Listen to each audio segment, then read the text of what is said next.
Hello, and welcome to the session on linking disaster risk reduction into development.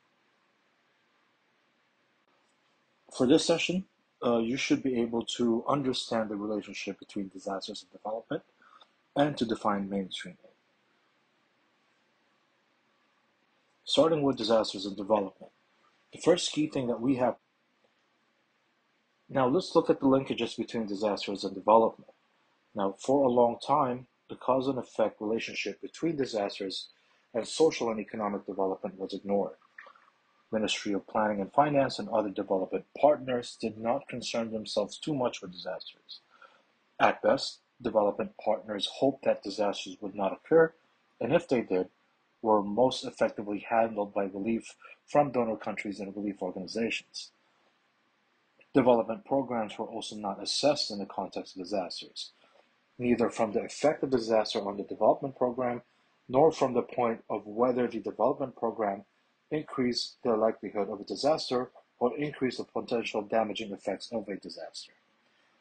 Disasters were also seen in the context of emergency response, not as part of a long-term development planning. So when a disaster did occur, the response was directed to emergency needs and cleanup. Communities also under disaster distress were seen as unlikely places to institute development. The post-disaster environment was also seen as too turbulent and too complex to provide institutional changes aimed at promoting long-term development. Now, aspects of development and vulnerability to disasters are charted on this figure that you see here. Now, this graphic shows the various orientations in which you may analyze in the field of development and disaster vulnerability. Now, as you see, this field is divided into positive and negative aspects of the disaster and development relationship by the vertical axis. The right half reflects the positive or optimistic side of the relationship, and the left side of the diagram deals with the negative aspects of the relationship. Now, the short statement that you see in each quadrant sums up the basic concepts derived from the overlap of the two realms. For example, on your top left, disasters can increase disaster risk. On the top right, development can reduce disaster risk. On the bottom left, disasters can also set back development. And on the bottom right, disasters can provide development opportunities.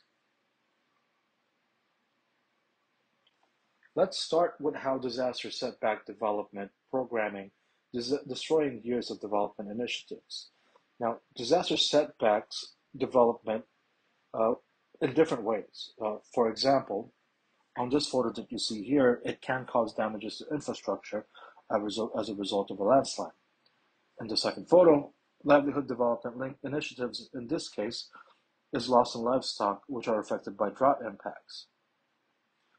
This photo that you see here is about earthquakes, which can cause extensive damages to infrastructure and making the rehabilitation and recovery phases complex. On the last photo, disasters such as floods also pauses the daily life, including impacts on the small and medium enterprises. These examples, depending on the scale and intensity of the disaster impact, can have long-lasting and cumulative economic repercussions. For example, development resources are lost when a disaster wipes out the production of previous investments. The primary loss of development resources naturally occurs from damage to capital stock and inventory. This is initially the most visible effect of sudden impact disasters. Tropical cyclones, for example, can destroy factories, fishing ports, power systems, and telecommunications. Earthquake damages can destroy building, transport, public utilities, and generally disasters have a particular destructive economic impact in areas where there are very few alternatives for assets, which are destroyed, or in areas where those assets are particularly critical. There is also further loss of development resources from the reduction in the production of goods and provision of services. Now, this results from direct disruption by the disaster and its immediate local effects, and subsequently from the increased cost of goods and services from which then result. Income losses, for example, results from a loss of production, which have a particularly depressing impact on consumers' ability to purchase goods and services. Lost productivity may also result in loss of export markets. For example, a coconut plantation in India lost to cyclone damages will take 5 years to regenerate, during which time other coconut producing countries can increase market share.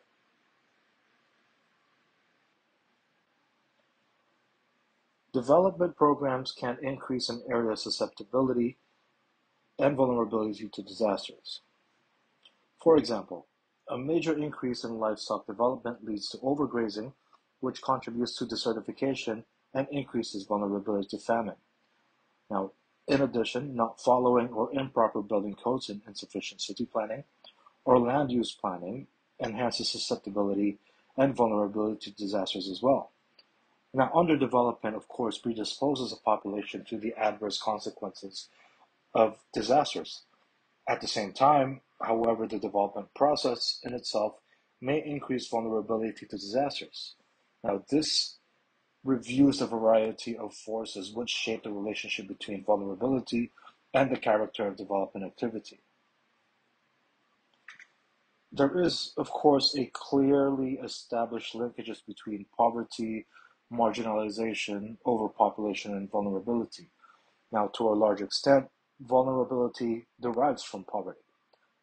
People living in poverty are most likely to live in vulnerable areas.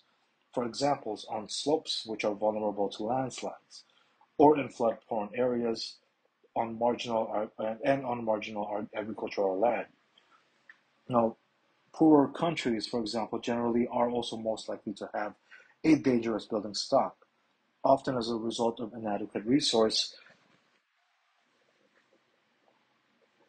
to enforce appropriate building codes, in addition to a lack of public awareness and education.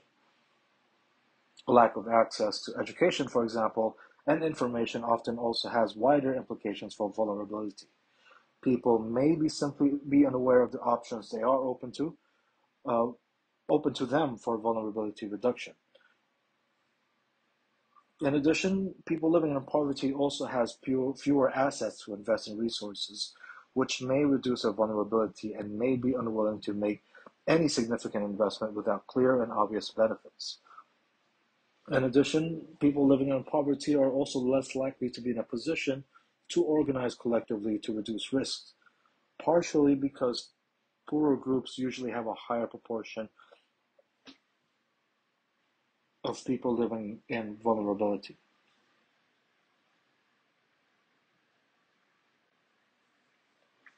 Rebuilding after a disaster also provides significant opportunities to initiate development programs. For example, a self-help housing program to rebuild housing destroyed by an earthquake teaches new skills.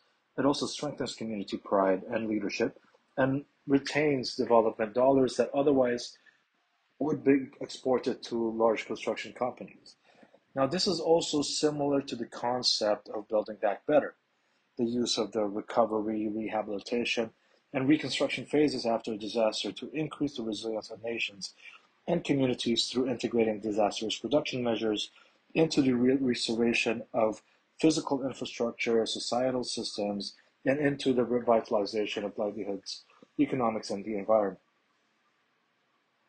Disasters can also be a vehicle for major development programs. The political impact, for example, of damage and disruption can be a real catalyst for change. Now, disaster-inspired development initiatives are influenced in a number of ways. First two aspects are especially important. First of which, disasters can highlight particular areas of vulnerability, for example, where serious loss of life has occurred, or where the economic damages is disproportionate to the strength of the impact itself. Now, the outcome of this is usually to highlight the general level of underdevelopment. Now, second, for a few weeks or months, the political environment may also favor a much higher rate of economic and social change than before in areas such as land reform, new job training, housing improvements, and restructuring of the economic base. Now, the value of direct international assistance given after disasters may also partially compensate for economic losses, although these amounts are usually rather small in relation to the total loss. Now, early injections of aid rarely constitute more than 10% of the overall losses and are usually considerably less than that. Now, in the following months and years, there may be additional long-term development aid, which would otherwise not have been made available. There may also be long-term benefits from a drastic restructuring of the economy as a result of disasters. For example, small island economies that were previously dependent on a single crop may expand their economic base, often with international assistance. Now, it's important to note that the political impact of damage and disruption can be a wake-up call or a catalyst for change. However, as discussed, these opportunities are often missed or compromised because of the excessive focus on relief and response assistance. Now, on the last quadrant, development programs can be designed to increase the resiliency to disasters. Now, the term disaster mitigation is increasingly applied to measure which reduce economic losses, as well as those which reduce death and injury. Now, to restate the distinction between the two types of mitigation, structural mitigation includes measures to reduce the economic and social impact of disasters and involve construction programs, especially dams, windbreaks, terracing, and other hazard-resistant building. Non-structural mitigation is most commonly used to refer to developing policies and practices, including land use policies, zoning, crop diversification, building codes, and other procedures for forecasting and warning. In a more broader context, non-structural mitigation can also include education, awareness, environmental understanding, community organization, and empowerment strategies. Now, we've seen that mitigation is most effective as part of medium to long-term development programs, which incorporates hazard reduction measures into regular investment projects. Now, under these conditions, risk can be assessed analytically and explicitly in the context of national planning and investment program reviews. The cost effectiveness of specific emergency preparedness measures and hazard reduction activities can also be assessed. Now, there are opportunities to build links between government and international organizations involved in relief and recovery and provide opportunities for investment institutions to help governments gain access to new developments in disaster risk reduction. In regular investment projects, for example, design and sector loans, attention can be given to early warning systems and other elements of emergency preparedness through financial or technical assistance. Now, there is a wide range of options to incorporate mitigation measures into regular development programs. Now, each of the following examples that I will provide will suggest ways of protecting populations and critical economic assets against disasters and of reducing the overall impacts of a disaster. Now, first, for example, is to strengthen urban utility systems and industrial support infrastructure is a common aim of development projects. Now, this is achieved through a variety of external inputs, including loans, technical assistance, and institutional development support. Now, so-called lifeline systems such as water, electric power, transport are all transport links and communications can be made more effective as well as more selectively resistant to particular hazards. Investments in transport and communications also improve a country's ability to respond to and recover from a major emergency. For example, improvements in road capacity will usually make evacuation easier. Better communication will often lead to improved early warning and more effective preparedness and response measures. Investments in airports and bridges can help speed up the delivery of relief resources. Now, the second example is that there are usually many opportunities to incorporate hazard-resistant building techniques in housing and other construction programs. These opportunities are usually specific to the type of housing used in the region and the nature of local hazards. Such measures can substantially reduce earthquake and tropical storm deaths and injuries. In addition, these programs can also protect high-value economic resources, reducing the total loss and the total cost of damage, and improving the chances of more rapid recovery.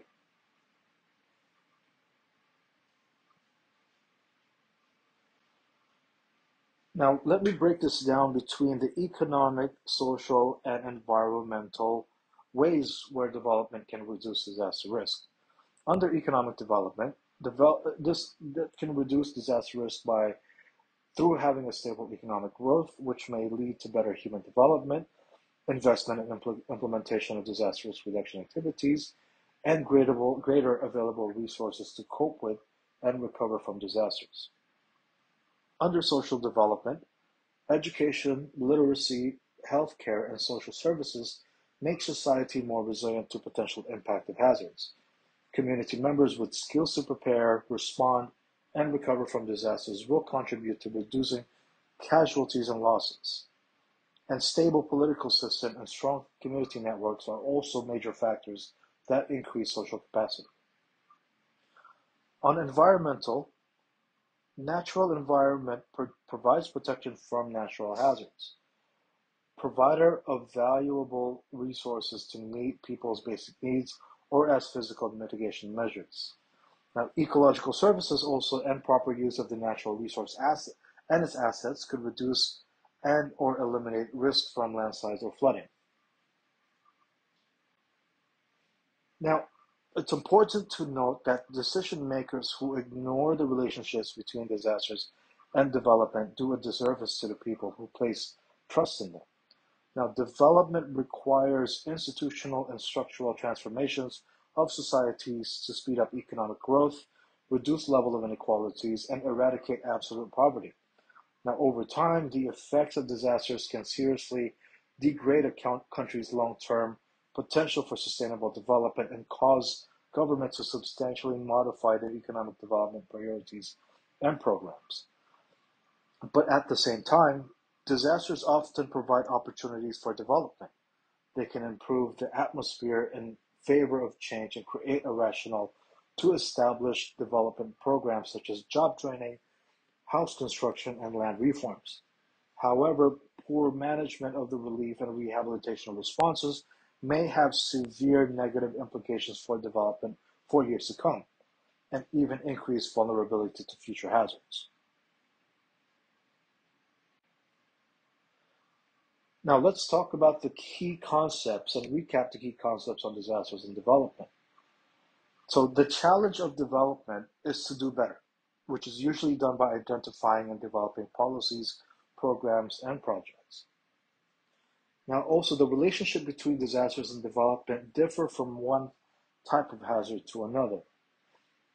In addition, disasters wear down decades long-term development gains, and development may increase vulnerabilities to natural hazards if it does not take existing and future risks into account. Now, development also needs to be risk sensitive to guarantee its progress, and more importantly, to protect lives and livelihoods of communities at risk. Now, let's try to define mainstreaming.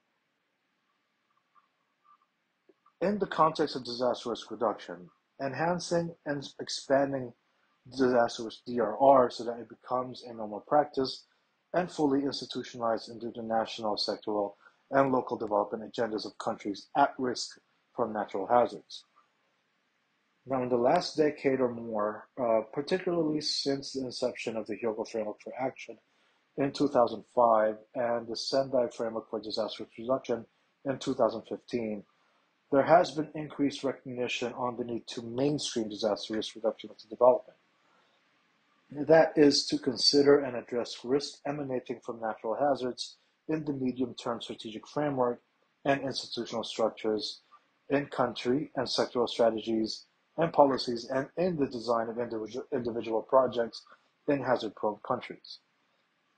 Mainstreaming disaster risk reduction into development means significantly expanding and enhancing DRR so that it becomes a normal practice and fully institutionalized within the national, sectoral and local development agenda of nations at risk.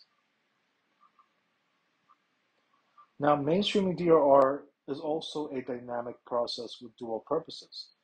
The first purpose is to ensure current and future development is protected through DRR elements. The second purpose is to ensure that current and future development does not increase people's vulnerability to disasters. Now, mainstreaming disaster risk reduction is about making DRR or DRM part of normal development procedures. Now, there are three key purposes for mainstreaming DRR.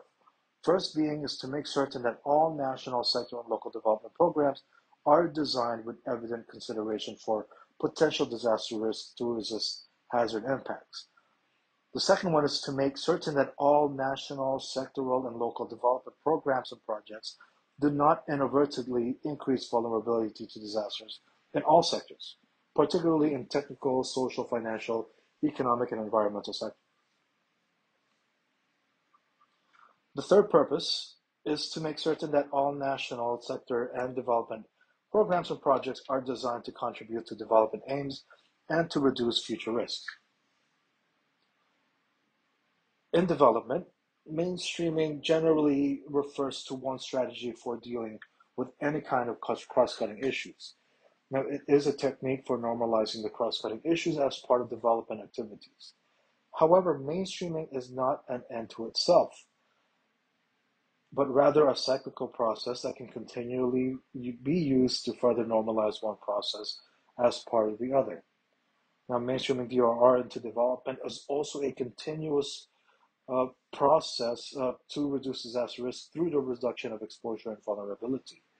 Now, by achieving this, development gains will be protected, including public investments or public programs and projects, will hopefully yield optimal benefits for the country.